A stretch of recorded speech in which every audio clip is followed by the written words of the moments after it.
This is the Wandering Mike.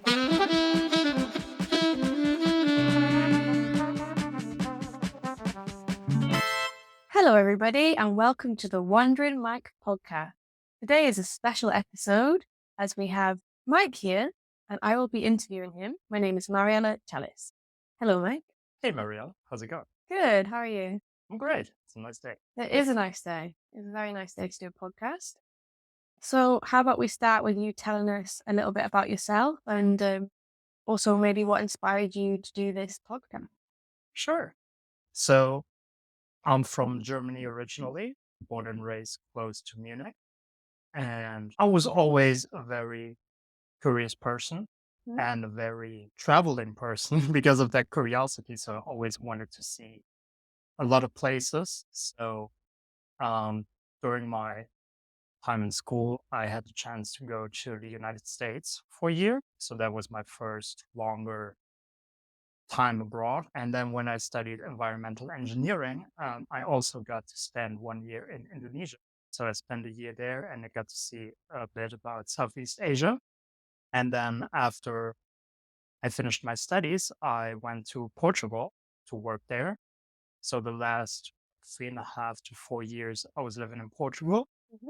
And now I'm currently here in New Zealand, where I get the chance to do this podcast. So, yeah, the podcast basically came about because me being a curious person, I always like to meet new people and I like to have conversations with them.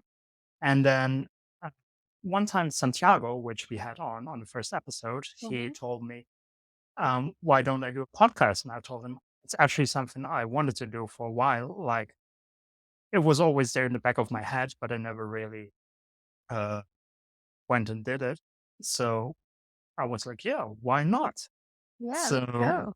so I started and yeah, the idea behind it is basically just showing off other people. So because I'm always very intrigued in the conversations I have and I'm like, oh, this is so interesting. Mhm. So I just want to share that with other people and want them to basically be part of the conversations and hopefully take something away from it. That's Yeah. the overall goal. Oh yeah, that's so cool. It's cool that actually you traveled around as well so that you have a broader understanding of different cultures and you can have more in-depth conversations with different people from around the world. Right.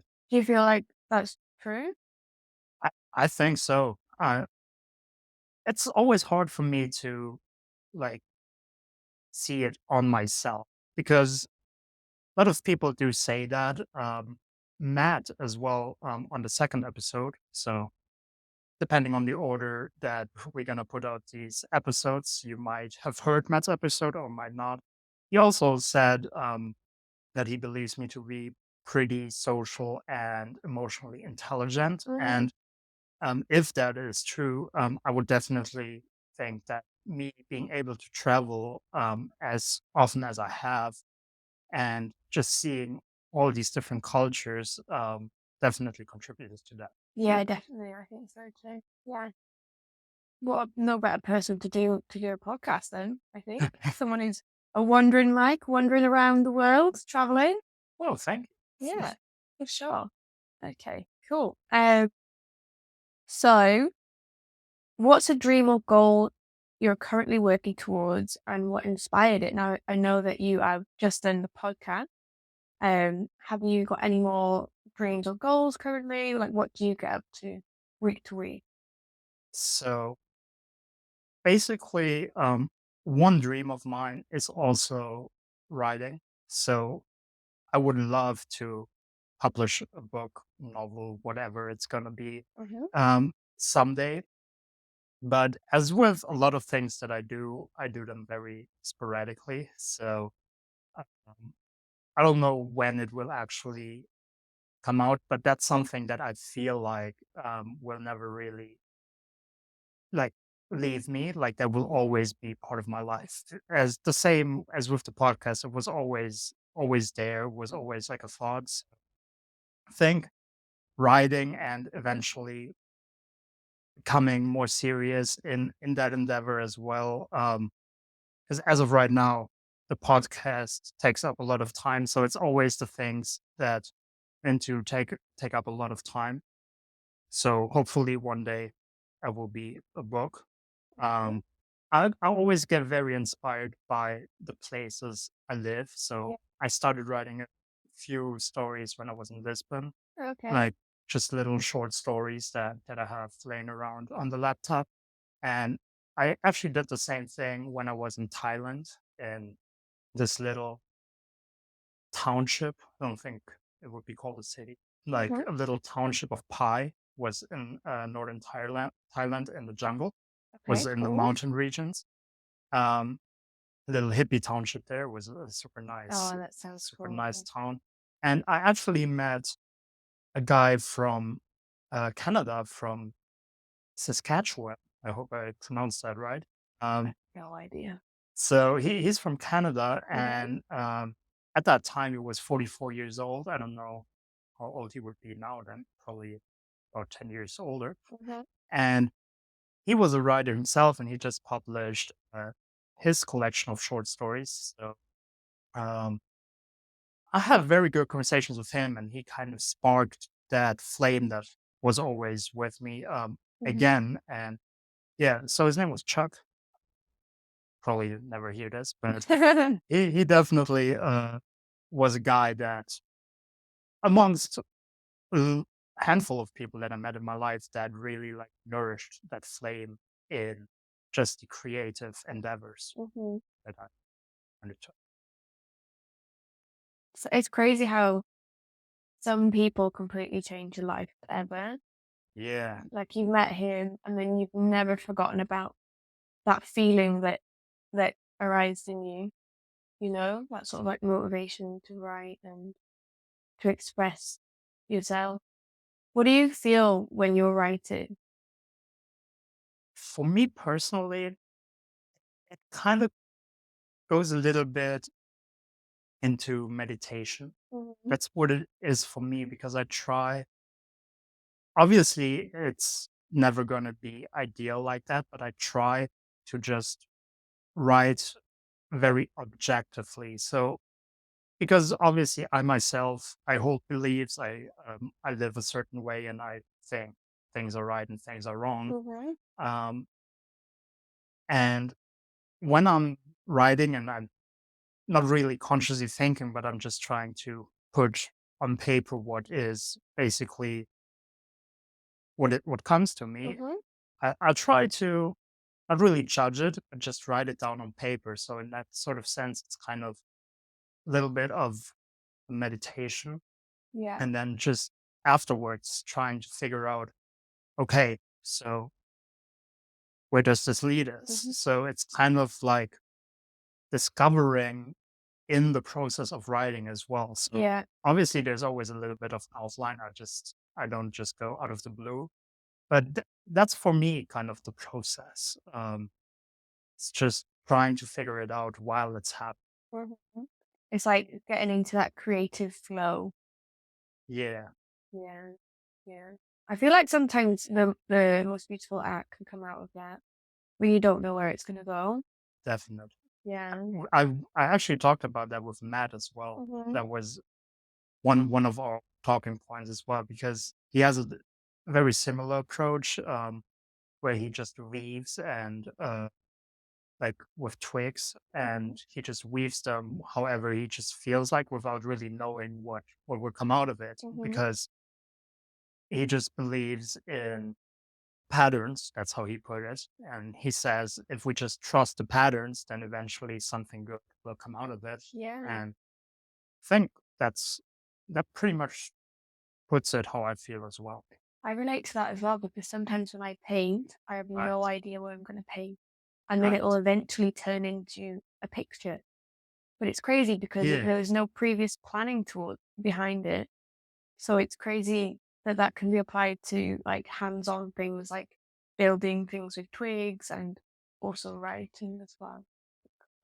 It's it's kind of funny how these initial episodes all kind of hold the same theme because yesterday when I did the episode with Kevin, Mhm. which probably won't be out at this point, um, and he's a writer, and he also talked about well, he obviously had this spiritual connection. So he talks about the teacher, as he calls it, that just gives the wisdom to him. Mhm. So I feel like, however you want to put it, because a lot of things in life, by labeling them, just some people may not agree with them or have something against that kind of label for some reason. So whatever you might call it, I feel like inspiration is a big part of art, like true art. It's Mhm. just not going into it with, yes, it needs to be exactly like this, Exactly. like on this page. This needs to happen. We need this Yeah. arc. And no, but you just have to get inspiration from wherever you get inspiration and see where it takes you. And yeah, the free flow of it, it will take you somewhere beautiful. Yeah, I think that's it's great to not plan too much Right.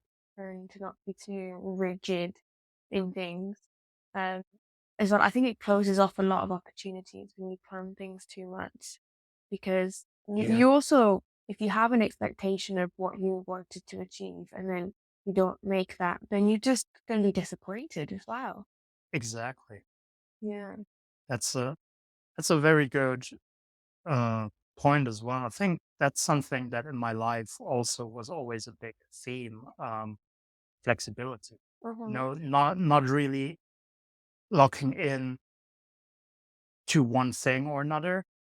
So obviously, some might take it as a negative as well, because you're not as focused, you're more spontaneous, sporadic, not that easy to plan. But for me, it was always like being flexible because we never know what is going to happen, Hmm. and we all also don't know who we're gonna be in the next 5 years because people change and people should change. Yeah. People should develop and learn new things. Ideally, every day, obviously, the world is not ideal all of the time, but Hmm. that's something I think everyone should at least strive for is that constant change, the constant learning. So just being flexible, because, like you said, otherwise you would make yourself miserable if you're like, yes, in 5 years this needs to happen, or even worse, in a week this needs to happen. And Absolutely. Yeah. it doesn't, and then you beat yourself up over it. It's like Yeah. there's no sense. The world just doesn't work like that. Is there a particular philosophy or belief system that guides your approach to life and work?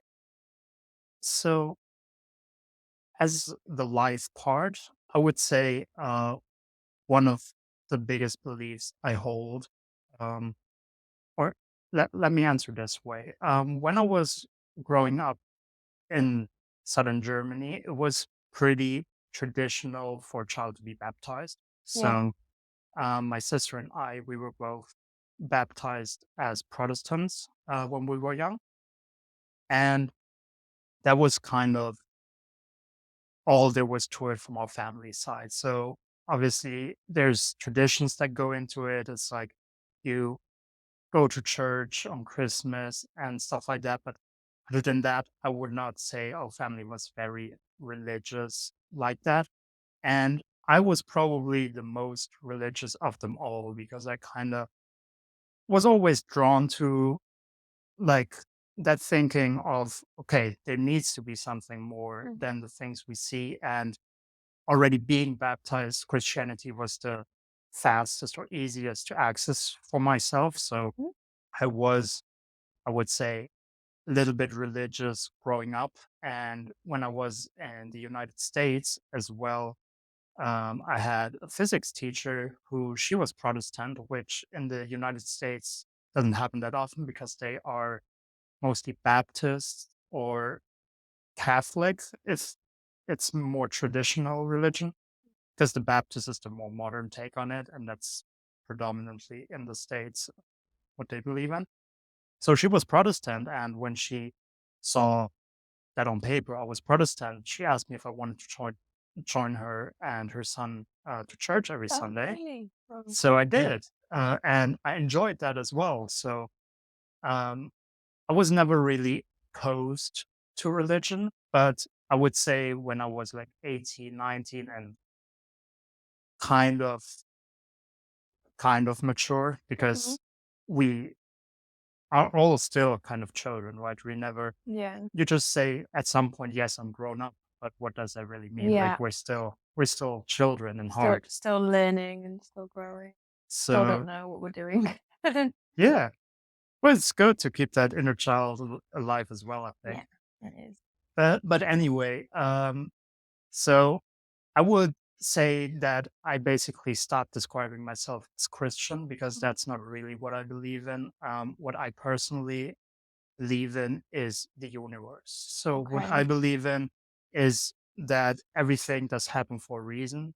And obviously that doesn't take free will away at all. I don't believe that you should use it as any kind of excuse. Everyone obviously can still very much decide what they do every single day and every single second. You have full control over that.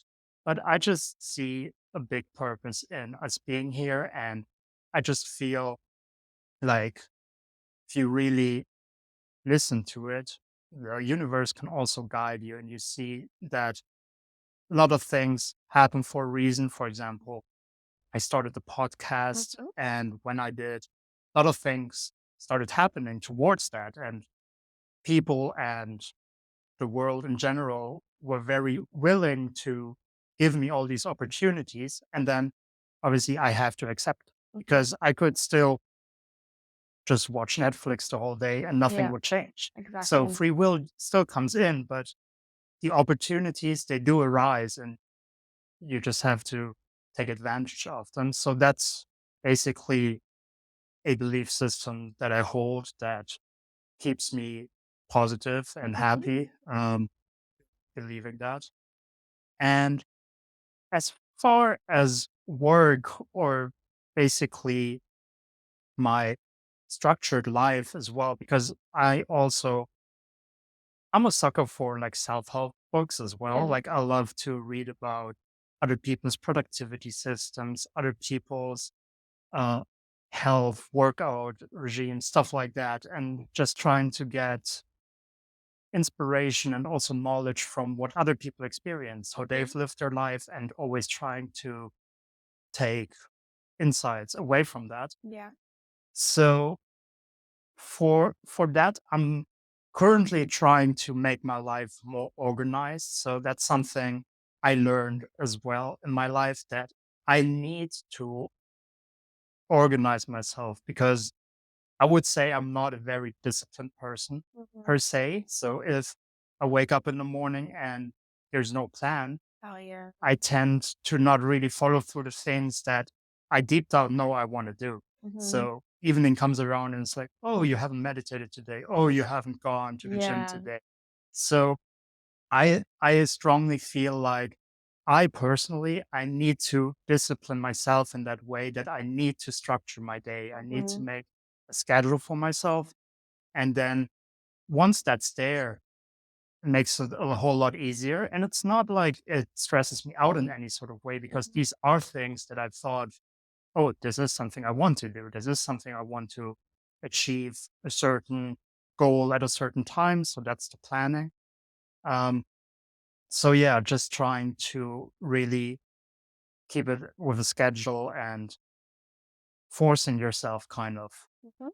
to do these things Yeah. that we know we want because otherwise it can go so quick, like weeks can go Weeks go by so fast. and Yeah. you're like, "Oh, but you wanted to learn Spanish. You Right. didn't do it because it didn't write the plan down for you." Yeah. I fully relate to that as well. Like if I wake up, I could have a to-do list on my phone, but if I haven't said tomorrow you're going to do all these different tasks, Right. I'll just get distracted. I'll just do something completely random, completely different. Yeah. And then, yeah, then it will never happen. So I totally get what you're saying. I think that's a really good way to live if you know that you need that uh, routine. It's really good to set that in place for yourself.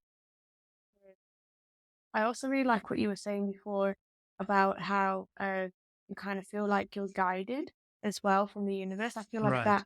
that happens when you step into your authentic self. So you were stepping into your authentic self by following things that you wanted to do, like you felt like doing this podcast. Right. So you were stepping into that authentic Mike. and then the universe is wants to support you on that, like, this is what you should be doing, and then Yeah. all of these people start coming out of the blue to help and support you and wanna be on the podcast as well, so I feel like that that's, like, spiritual in a way, you know? I would believe it to be. Yeah, Yeah, that's definitely. really cool.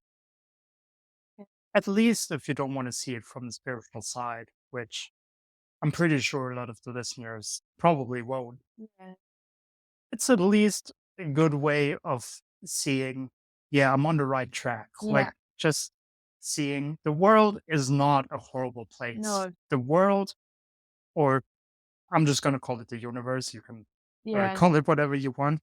But the universe is not out to get anyone. It's it's us. We just need to, yeah, figure out what it is we want to do, as you've put it. I like the authentic self. I like Yeah. that term. Um, and then the things, the people are also, that's my own personal belief. I also know there's a lot of people who don't believe that, but people are also not generally evil. Mm.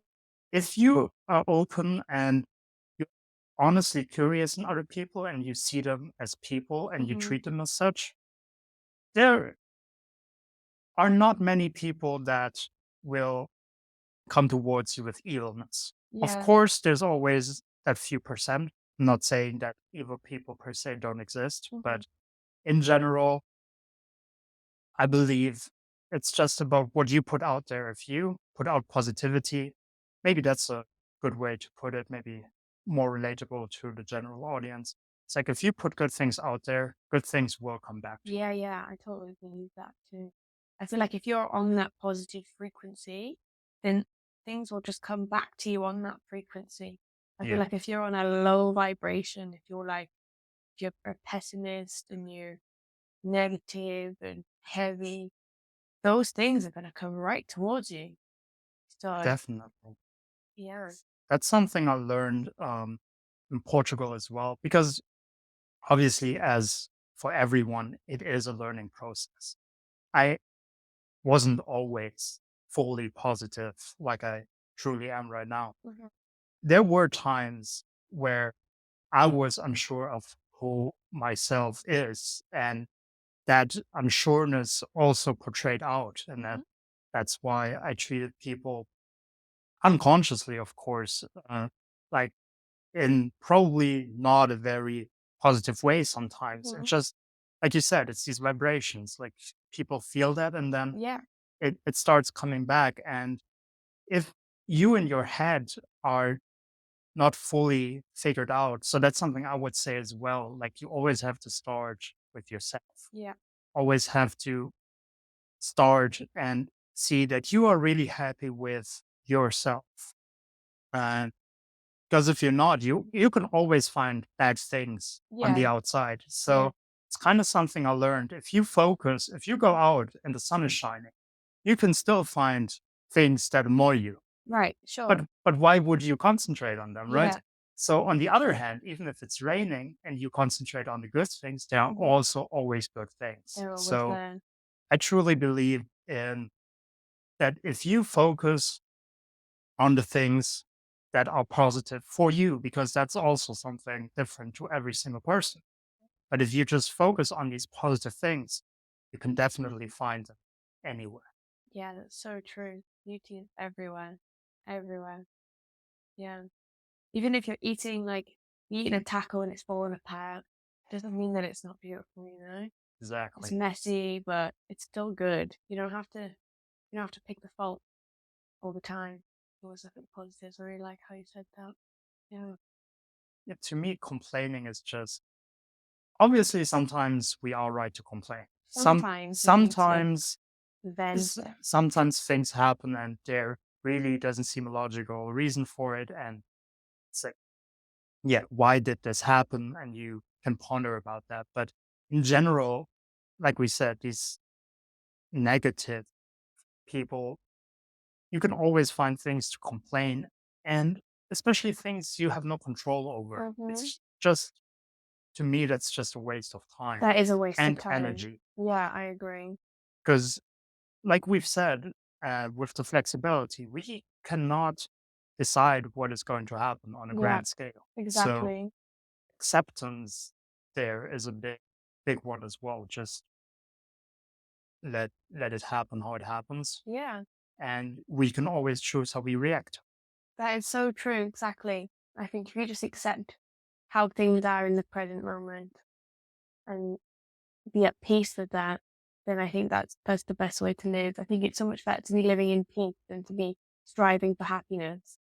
Just Right. just if it's a bad day, accept it and be at peace with that rather than be angry and bitter and make this whole this deeper problem out of it where you could just accept it and choose how to react, which is very hard to do. And I think it takes some self awareness as well. Sorry. Yeah, self-awareness is also is a big part of it as well. And obviously, it is a journey that never ends. Yeah. So, um, sitting here, obviously, I'm not even close to having anything figured out. But just knowing that these things are important and just going towards that, again, for me personally, gives my life a good sense, a good meaning, Mm-hmm. and paired with that knowledge that I had to acquire very hard way as well, of I'm just not disciplined, so I have to force myself. Yeah. So just knowing all these things kind of really make me enjoy life. Knowing that for me, that's the track to go on. Um, yeah, it just really helps me achieve whatever it is going to be that I'm going to achieve.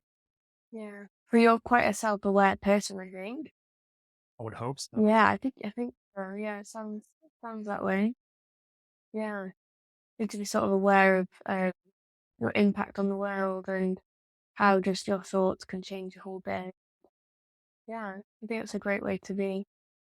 And I see you as well. I see you on your schedule. Like you get up and you do sports.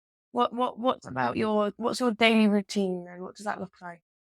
So at the moment, I'm doing basketball in the morning. I Hmm. used to go to the gym, and I'm probably gonna go back to that really soon. But just the nature of me traveling, being here on the working holiday visa, right now I'm not really sure how long I'm gonna be in Christchurch for still. Hmm. So just the nature, the very flexible again nature of traveling. Um, I didn't really renew my gym subscription yet. Yeah, yeah. So that's why instead of going to the gym, I go and play basketball. Yeah. So that's the very first thing I do because, again, for me, I figured out discipline.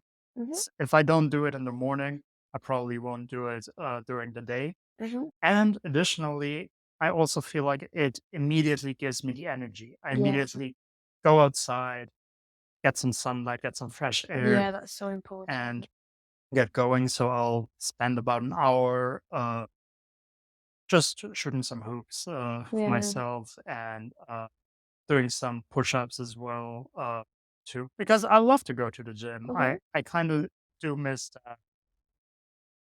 strength training. Is that what you call it in English? Yeah, sure. Like Yeah. just working out with a lot of weights and stuff. Yeah. I really enjoy that. Um, so yeah, I always try to get that in there in the morning as well. And then I come back. And usually, but it always depends. Sometimes I go on reading directly after, Hmm. or if there's something I need to take care of with the podcast, I'll sit down for an hour or two on my laptop and do these things.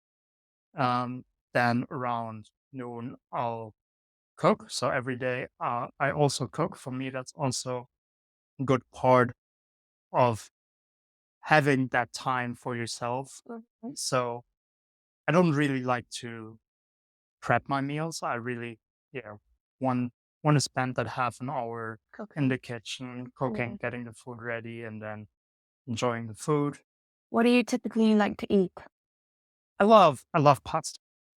So, um, my favorite dish is lasagna. Oh, yeah, I love But lasagna. my cooking skills at the moment are not that advanced that I Yeah. could. And also, lasagna is not the dish you probably do every day. No, Uh, lasagna takes a while. It's a lot of prep, isn't it? It takes like an yeah. hour just to get it all ready to be put in the oven. And then it takes another hour in the oven, or Yeah. I don't even know how long it takes in the oven, but Probably like, I don't know, another 40 minutes or something. yeah. But So, there's nothing better than eating when you spend all that time cooking, right. there's nothing better than that. Yeah. But yeah, the Italian cuisine is just what I'm Mhm. kind of hooked on. So, doing a lot of pasta. I also just like simple food sometimes, like just some eggs, some Mhm. toast, or some avocado with it, uh, some kind of vegetables, Mm. stuff like that. Yeah. Pretty simple. Yeah, that's usually what I eat in the evenings. So I always try to eat like a fuller meal, like the bigger meal during the day, because then I know in the afternoon I'm still gonna be walking, I'm still gonna be moving, Yeah. and then in the evening I try to go with the simpler foods because if I eat around 7, 8, there's not that much that's going to happen afterwards. Yeah. So I'm trying not to fill up on any carbs Yeah, then exactly. in the evening. I think that's the healthier way to do it, to have the bigger meal at lunch and have a smaller Right. dinner. Yeah. So yeah, that's my lunch. And then in the afternoon, I always try to divide my time. So at the moment I'm learning Spanish. Oh, yeah? How's it Mm. going? Yeah. Pretty slow. But Slow? that's the way I want to do it as Mhm. well, because I feel like especially learning a new language, you cannot overload yourself. Yeah. Like I could spend a whole afternoon just learning Spanish, but I purposely just do half an hour to an hour every day so that I take in a little bit and Mhm. then I can ponder on that. And then, Yeah, it's not good to overload your brain with new words and information. right. Yeah, I think. So, yeah, that's something I do. So there's a portion of me learning new language. At the moment, it's Spanish How because how are you doing that?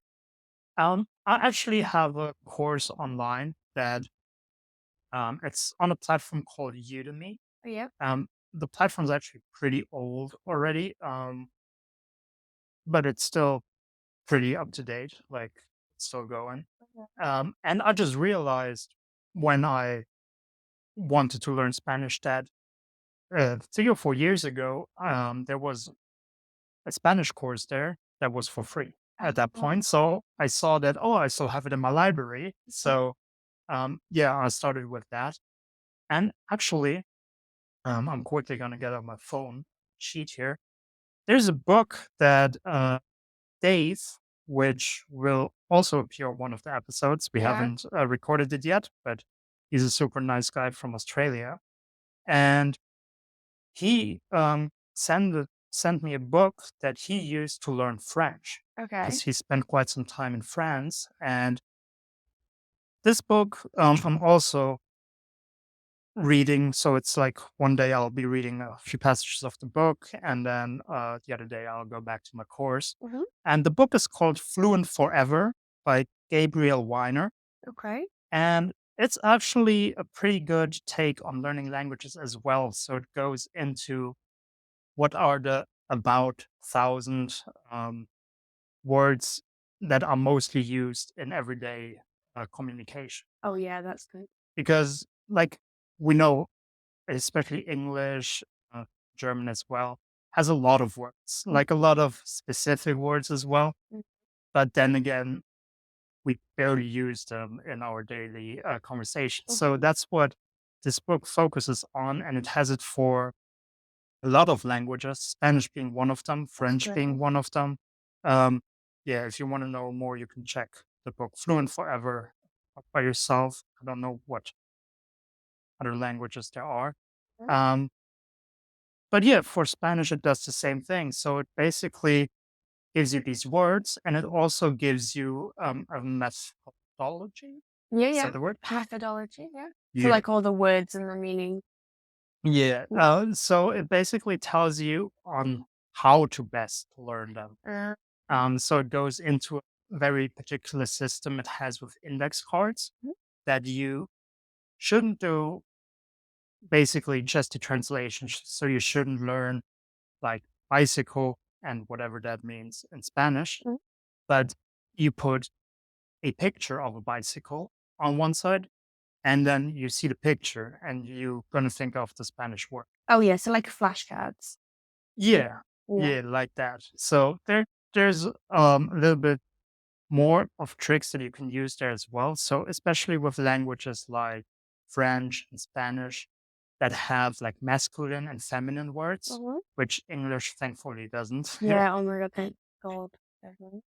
uh, so with that, let's just say, yeah, I don't know if bicycle is female or male I in feel like Spanish, it's female because in Italian it's female. right? La Then bicicletta. Yeah. so let's say it's feminine, then you would put picture of, let's say, pink bike on there Mhm. because that's usually what people would consider the more female color. So just trying to trick your Oh brain yeah, into that's clever. already like linking that with it. Oh, I wish I knew that when I was learning Italian because it took forever to remember what was feminine, what was masculine. Because Right. then you need to get the article right, right, which like the how you say the can either Yeah. be masculine or feminine, or yeah, that would drive me crazy. So So yeah, I wish I'd it's have read that book. so yeah, the book is really quite nice and it's really helping with the speed of learning a new language as Mhm. well. Especially to that point where you can have like everyday conversations. Yeah, and it's great that you live in a hostel at the moment as well, Right. because then you get to meet people from all around the world, and you can practice your Spanish with people. Yeah, And there's a couple of people here that speak Spanish at the moment as well. Yeah. exactly. Did Yeah. we talk about what you do for like a job? Did we mention that you work in jailhouse? I don't think we mentioned that, not. Yeah. So yeah, at the moment I'm working here in the Jailhouse Accommodation. And we already mentioned it in Matt's episode Ah, because he yeah. was we weren't talking about my role though. We just talked about being in a cell because Uh-huh. he just said, "Oh, in a cell just like this." Yeah, we're currently in the cell. So yeah, we're still in the same cell that we record these episodes. And yeah, I'm basically one of the co-managers of the place.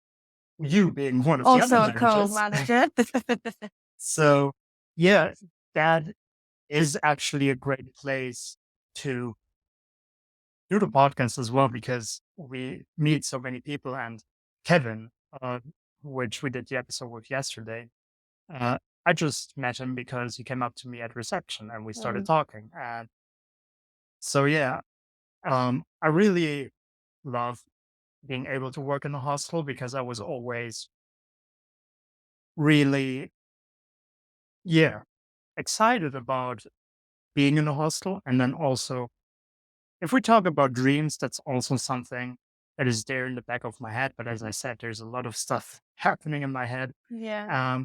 That owning a hostel would be one of these dreams as well. So basically, but that's my problem also being all over the place and wanting to see all the different places that we have here on Earth. It's like I could probably, or at the moment at least, I can't decide where I would want to start a Yeah. hostel because I want to do it in Thailand. But Portugal is nice too, and Yeah. so it is like a very big commitment. Obviously, I once you do that, so that's why at the moment I wouldn't know where, yeah.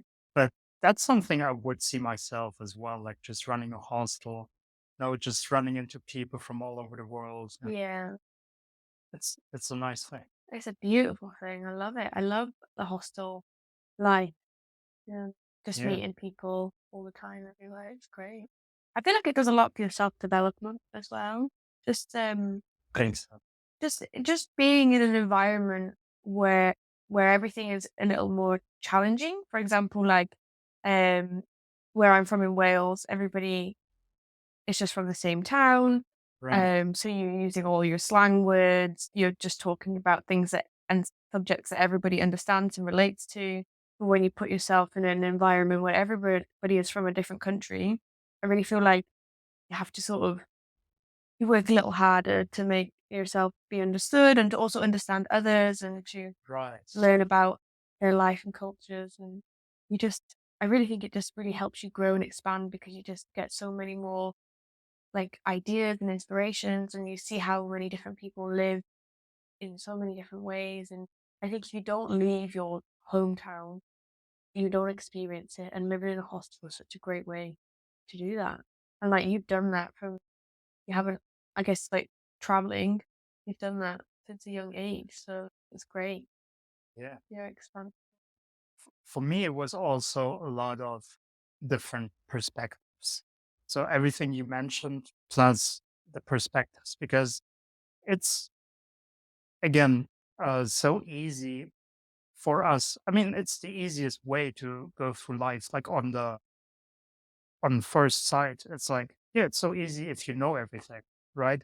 And it's easy to fall into that trap to say, yeah, the way I see life, I've got it figured out. But Mhm, then you meet someone from, for me personally, Indonesia was one mhm. of the very first times where it was like completely different Yeah, perspectives. Because the United States, obviously, mentality wise, were also different from Germany, but it's still Western culture. So it wasn't really that much different. There were different things and things that I already learned there as well. But then in Indonesia, like the people just lived a completely different way. And I also had the chance to then travel Thailand, Vietnam, Cambodia. kombucha.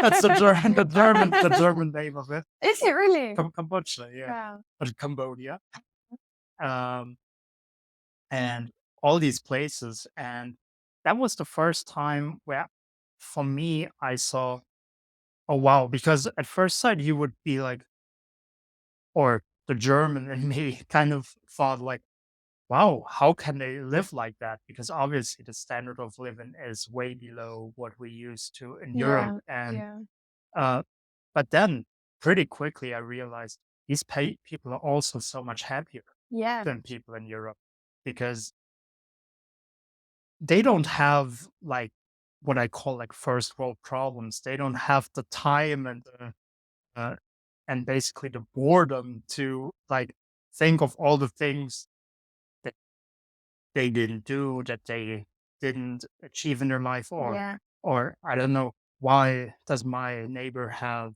a car that is like so much better than mine? yeah, Like they don't worry about these things. They just go out, they enjoy their lives and they enjoy the little things, you know. yeah, They they go out, they eat food together and mhm, they're just happy to have done that. And yeah.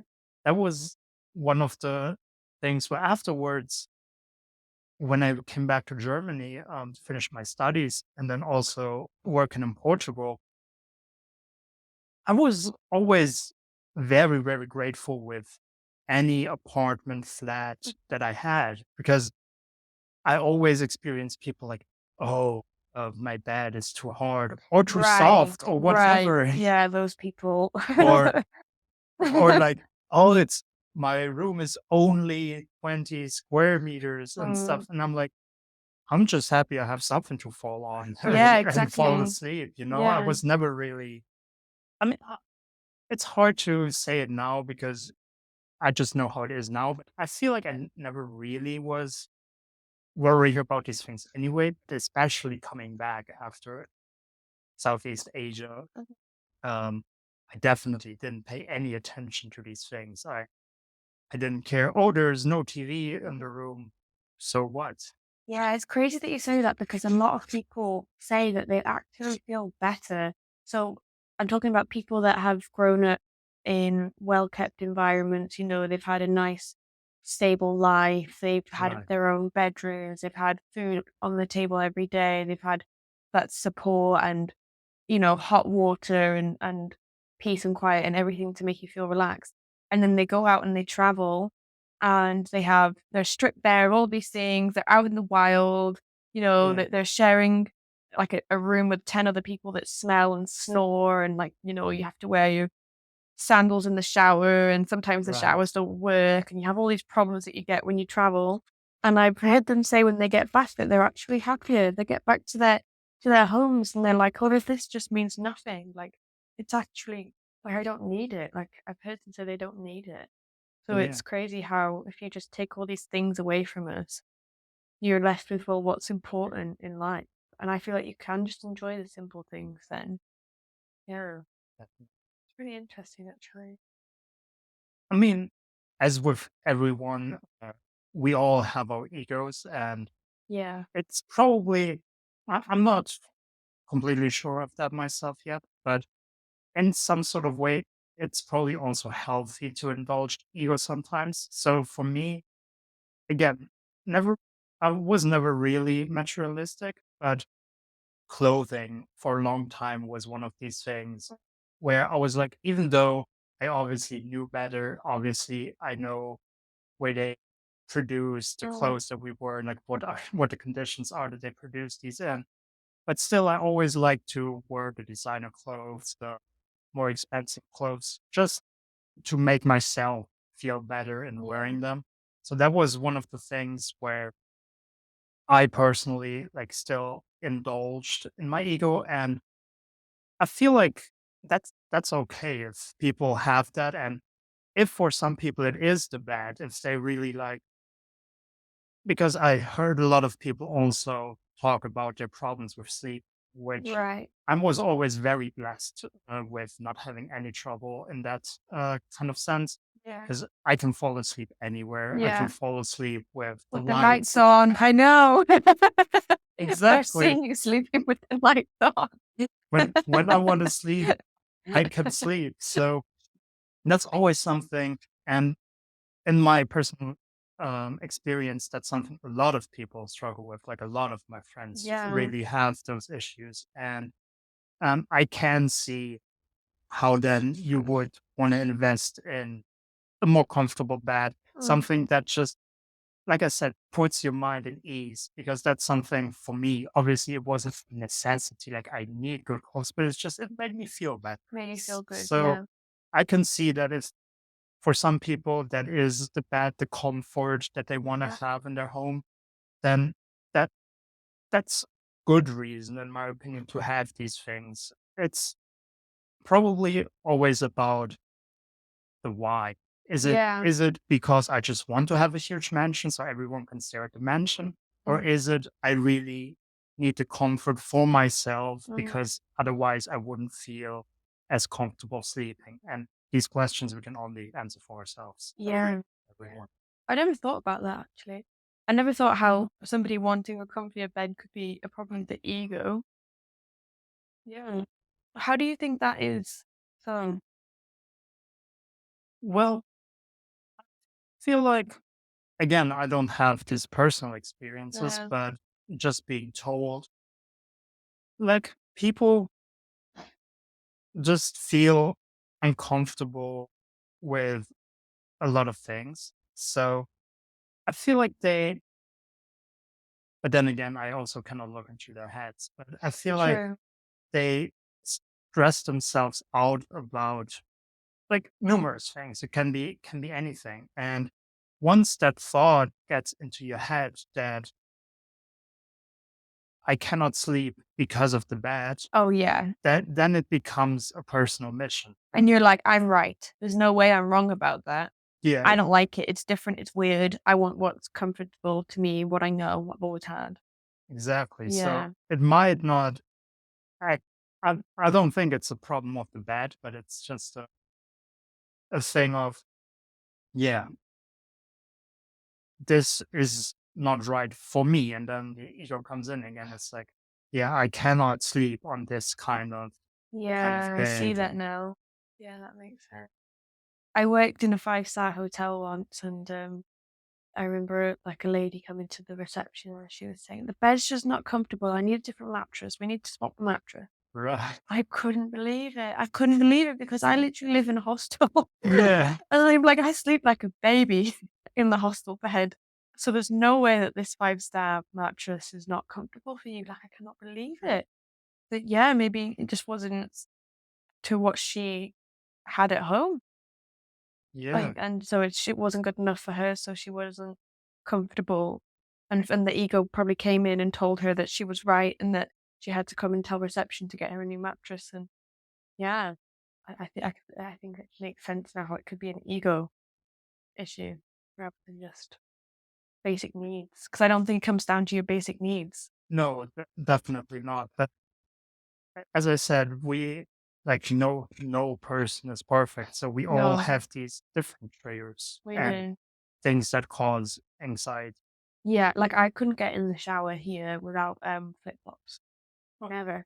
I cannot go with my bare feet on the floor in the showers where other people have a shower. No, my brain, it just won't let me do it. No, I have to. So so yeah, that's the thing about again, just trying to see we're also not right all the time, just always trying to see the other person.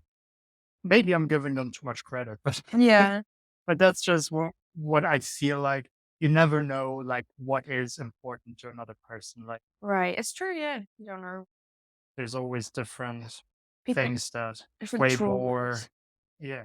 What about yourself? Have you got any examples of any stories of when you stepped out of your comfort zone? Yeah, so basically two things come to mind. The first one obviously again being Southeast Asia Yeah. and um because where we lived in Indonesia was basically it was a city, so it was not really rural. So it wasn't that much different from the standard. So we had like Western toilets and stuff like that. Mhm. So the difference wasn't that apparent at first, but then when we had some time to travel around, we traveled around Indonesia a little bit, and when you were on islands, for example, you didn't have toilets. You basically just had what we called holes in the ground. Like you just had these holes that you squat over and you use as a toilet, and that became one of our running gags as well. Because at first it was it was shocking. It was Yeah. like, what is this? Yeah, you've always done it, in a nice closed environment on a toilet. Yeah, and then also there were like showers, so you just went into the ocean and Wow, that's stuff. cool. Like even if I tell it now, it never like for me it wasn't a huge thing, but I can see that for a lot of people it might even be like a bigger thing than it was for me. But one of our friends like didn't feel comfortable with it at all, Mhm. and then we just used to have this joke. We were like, because he always used to ask, "Is it a normal toilet?" And then, like, that was one of his things that he felt very uncomfortable with, just going to these toilets. And we just, at some point, that's just the way they were. Like, once you stepped out of the city, that was the conditions. And yeah, so the standard answer was always, yeah, it's a normal hole in the ground. Because that's what's normal to them. Yeah. That is their normal toilet. Yeah.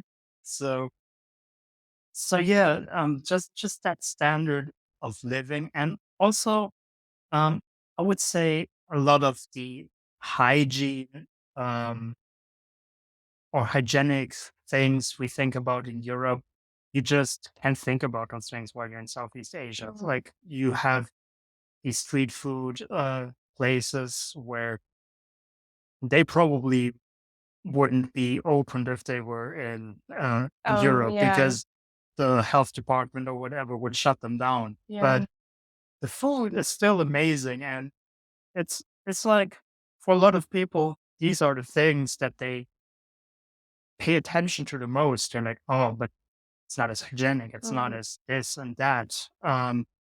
So I can see how that is also a big step out of the comfort zone. Yeah. Um, So yeah, with those experiences, I never really felt uncomfortable with any sort of hygienic concerns afterwards. Yeah. So wherever I went afterwards, I never had any concerns or something that Yeah, because sparked in my mind. you already stepped out of your comfort zone, so there's no way that you could be uncomfortable, Right. um, after that. And then I would say the second thing, what was in my work. So in Portugal, I worked for a call center, big international call center in Lisbon called Teleperformance. Mhm. And I started working there as a customer service representative. So just on the phone for a big online, what do you call it, like travel agency. So Yeah. it was like an online travel agency that I worked for, and just started there on the phone. And pretty quickly, I became trainer. So because that's something I always wanted to do, Mhm. um, I always enjoyed working and talking with people, which to myself was also a little bit counterintuitive because I would and would still describe myself as pretty introverted. So for a long time, I was like, sure, is that really what you want to do? But I enjoy it. So I was like, yeah, I mean, if there's something that I have to do 8 hours a day, 5 days a week, it's something where I can work with people, Mhm. communicate with people. So um, even though I knew that even at that point that it's something I wanted to do, the first probably even months were really stepping out of the comfort zone because all Yeah, of for the sure. sudden you're not this person hidden in a cubicle just taking your calls. Everyone, 15 to 30 people, or one of the batches was actually 65 people, but that's Wow. just because the management kind of screwed up and we lost all of our trainers. Oh And god. I was basically the only trainer there. I bet that was hectic. That was pretty interesting, I'd say. Yeah. So, but then again, it also helped me like to learn all these things even quicker Right. because some other projects they had like 2 or 3 people per batch and they could have done the job for 3 years. And I would just say I probably learned more in that half a year than they probably did the whole 3 years because of just the sheer amount of stuff that came in. So yeah, that was definitely stepping out of the comfort zone Mhm. and all of the sudden having responsibility. And that's Mhm. something I also think is important in life. So I'm very happy that I got to learn it at that point because basically we should hold ourselves responsible every single time. Yeah. Everything we do is a decision, basically. I want to do my pasta with vegetables and fresh ingredients, or if I just want to order a pizza, like these things are all choices that we should be held responsible. But yeah, in the work environment, then all of a sudden you feel it like you step up and everyone is looking Looking at at you you, yeah. and everyone is also expecting a lot from you because they are in a secure place, right? They are not responsible. So anything and everything that they are concerned about, they will put onto you It's your problem, yeah. because you're the one responsible. You have to fix it. Mhm. So that that was something that in the beginning obviously put a lot of pressure on me. Yeah. But I would, in hindsight, also say a lot of positive pressure because I was never really overwhelmed by it. Um, but yeah, that was definitely stepping out of my comfort zone. But it taught me how to be more comfortable with that, with communicating with people. And it probably very well helped me also to get where I am now with the podcast. Yeah, definitely 100%. Yeah, I think you're great at communicating with people. and asking the right questions, and also training. You trained me on reception, and Right. you were great at training, you know? So I Thank remember I told you that you were good at training, and then you were like, "Yeah, I had experience." But I didn't know that you had that much experience. you. Right. Like 60 people, that's a lot. That's a lot. Especially if that's like your first time being put in that position of being responsible for everything. Yeah. Yeah, it was basically my second group that was like 60 people. Yeah, it was a very chaotic time Yeah. because all the other trainers as well were it's their first time trainer position. It was basically a whole new project that they opened up. So the other two just immediately felt overwhelmed and quit. And then project still and the project still needed to get going, so they couldn't just cut like two-thirds of the people. Oh god. So, Should have got paid more for. well, thank you. Yeah. Definitely. Um, so to finish off, is there a particular book, movie, or piece of art that has had a lasting impact on you? So my favorite book is called "100 Years of Solitude," Mhm. or in its original title, "Cien Años de Soledad," because it's by Gabriel Garcia Marquez, Oh. and he's a Colombian writer. Mhm. So um, that's also one of my dreams once my Spanish is good enough, which will probably not be for a few years, to really understand the nuances of the book.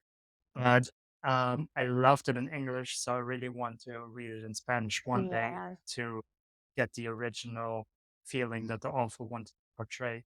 Yeah. Um, so that one is definitely my favorite book. And if anyone ever asks me about book recommendation, I always tell them this book. Okay. And it's a very magical book. So the genre basically that Gabriel Marquez created is called magical realism. Mhm. So it takes place in Colombia in the jungle. So place that could theoretically exist. So it's not based in a fantasy world, but it's based in this world that we have right here. Yeah. But then things happen that are a little bit supernatural. So it basically takes you through 100 years of this tribe or township living in the jungle and what happens to them during that whole time, and basically explores several families, but there's one particular family, and you just have the different generations. Um, and the book had a lasting impact on me as well, because as I told you, I love to write as a hobby. Yeah. So that book really inspired me to, in my stories and in my tellings, always to kind of go beyond the casual, mundane things and always try to find something magical in these things, and maybe also a little bit in my life. Maybe Mhm. that's something where I also took that away to just, as we've discussed, Mhm. see the magical things in everything and try to, yeah, see the things not just purely as they are, Mhm. because in my opinion that can get boring, Yeah, but absolutely. just trying to see a little bit magic in all our realism that we have. Look a little deeper beneath it all. Yeah. It's beautiful. So that book, anyone listening, if you haven't read it, I would definitely recommend it. Yeah, I think I'll be downloading that on my Kindle. Yeah. All Nice. right. Well, that was great to be able to be here and interview you, Well, it get to know was you more. great Oh, to talk with you. yeah. It was a nice conversation. Yeah, it was great. Thank you. The wandering mind. Thank you. Bye, everyone. Bye.